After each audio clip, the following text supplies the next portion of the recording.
আমাদের সমাজের কিছু কিছু মানুষ আছে না, বেশি বোঝে, বেশি কথা বলে। আপনি যদি একটা কথা বলেন, সেই একটা কথাকে সে ১৪ কথা তৈরি করে সে বুঝাতে চায় আমি অনেক বুদ্ধিমতী। আসলেও সে যে একটা বাচাল সেটা প্রমাণ করতে হয় না, তার ব্যবহারেই বোঝা যায় যে সে একটা বাচাল। কারণ বুদ্ধিমান মানুষের ৪টি কারণ আছে, জানেন?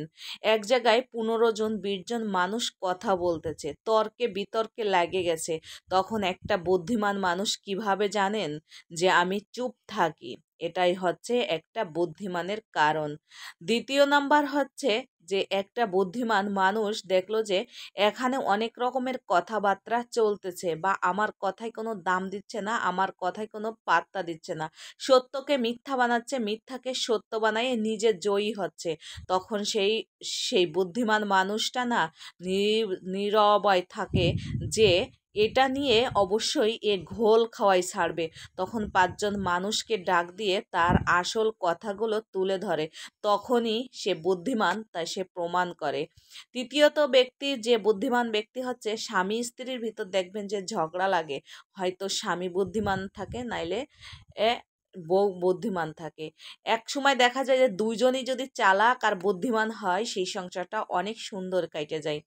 আর যদি দেখা যায় যে একজন চালাক, একজন একটু বলদা সাইজের, তাহলে সেই বউই হোক আর স্বামীই হোক, যে বউ স্বামীরা বেশিরভাগই বুদ্ধিমান হয়। স্বামী তখন চুপচাপ থাকে যে আমার বউ এখন রেগে গেছে, ঠিকই ও আবার শুধরে নিয়ে সংসারটাকে ভালোবেসে আগলে রেখে আবার ফিরে ঠিকই আমার কাছে আসবে। এটাই হচ্ছে বুদ্ধিমানের কাজ। কিন্তু আমাদের সমাজের কিছু কিছু মানুষ এককে দুই বানায়, আর এমনভাবে কথা বলবে মনে হবে যে এ কোটিপতি হয়ে গেছে, এর ধারের কাছ থেকেও হাঁটে না। যদি ৫ টাকা ইনকাম করে, গল্প দেয় ২০ টাকার। যদি বাজার থেকে একটা শার্ট বা গেঞ্জি বা বইয়ের লেগে শাড়ি কিনে আনছে, যদি কিনে আনে ১,০০০, বলে ২,০০০। মিথ্যা কথা কেন বলেন? আর এতে কি বোঝাতে চাচ্ছেন আপনি? আসলে আমার জানা নেই। আপনি একে তো মিথ্যা কথা বলতেছেন, দ্বিতীয়ত কথা হচ্ছে মানুষকে ঠগাইতেছেন, আর তৃতীয়ত কথা হচ্ছে যে আপনি তো অল্প দাম দিয়ে কিনে আনছেন। তবে সত্য কথা বললে আপনারটা কেউ নিবেও না, খাবেও না, পরবেও না। আপনি টাকা দিয়ে কিনছেন, আপনিই ব্যবহার করতেছেন। তবে অতি চালাকের নাকে দড়ি, অতি চালাকের ৩ জায়গা বাথরুম মাখায়। একদম সে প্রথম হচ্ছে হাত দিয়ে দেখে, দ্বিতীয়ত হচ্ছে নাক দিয়ে শুঁকে দেখে, তারপরে হচ্ছে বললাম আর না। তো এটাই হচ্ছে, বেশি চালাকি যে করতে যাবে সেই ধরা খাবে। সামান্য সব কিছু সাধারণভাবে সাদামাটাভাবে চলার চেষ্টা করবেন, মানুষকে ঠগাবেন না, বা যে ফিলে সমাধান হয় সেই ফিলে চলবেন।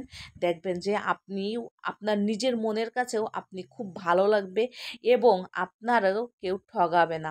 আজ পর্যন্ত কেউ কি কখনো কারটা মেরে ধরে মিথ্যা কথা বলে কেউ আজও পর্যন্ত ভালো হতে পারছে? দেখেন না আমাদের লাইলা মামুন। মামুন মনে মনে ভাবছিল আমি লাইলার সম্পত্তি নিয়ে খাইয়ে পড়ে বড়লোক হতে পারবো। ওই যে মানুষ একটা কথা বলে না, চোরের ৭ দিন গারস্থের ১ দিন। তো লাইলা শেষ পর্যন্ত এমন যাতন গলে ফেলাইছে, সুদে আসলে সব কিছুই চলে যাচ্ছে।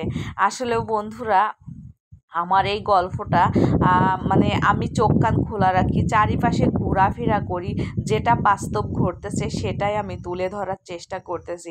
সবার যদি ভালো লাগে অবশ্যই আমাকে একটা লাইক দিয়ে যাবেন, এবং সুন্দর সুন্দর ভিডিও পেতে আমার পেজটাই ফলো করে থাকবেন, যাতে আমি আপনাদেরকে আরও সুন্দর সুন্দর, যদি আপনাদের জীবনে কোনো গল্প থাকে সেটাও আমাকে কমেন্টের মাধ্যমে জানাইতে পারবেন।